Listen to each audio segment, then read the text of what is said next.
And one of the things that has not been done much in science fiction due to its social history is the women's point of view, and particularly the mother's point of view.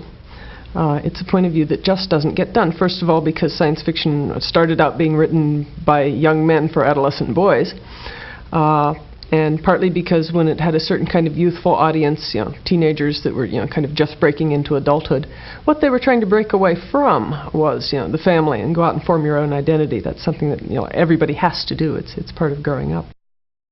So I think it was a viewpoint that got skimped originally. So for me it was a fresh area, a place to move into in a field that has been plowed over for 60 years. Very hard to be original. I had noticed that there was a tendency, an overwhelming tendency, not to give the female characters the same range of actions that you gave the male characters.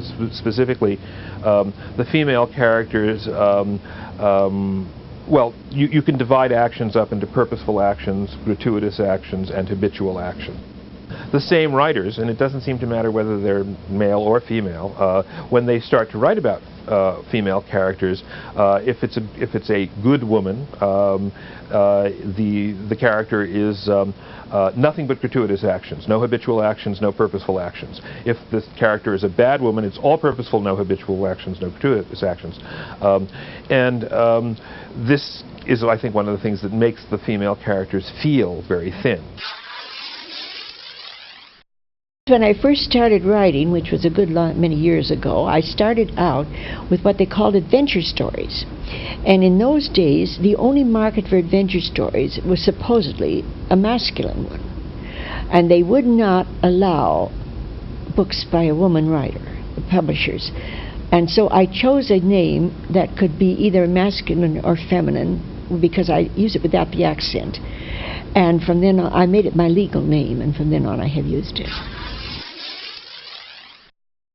There cannot be healing of this kind of terrible, terrible injury to the social body, which is sexism, without anger.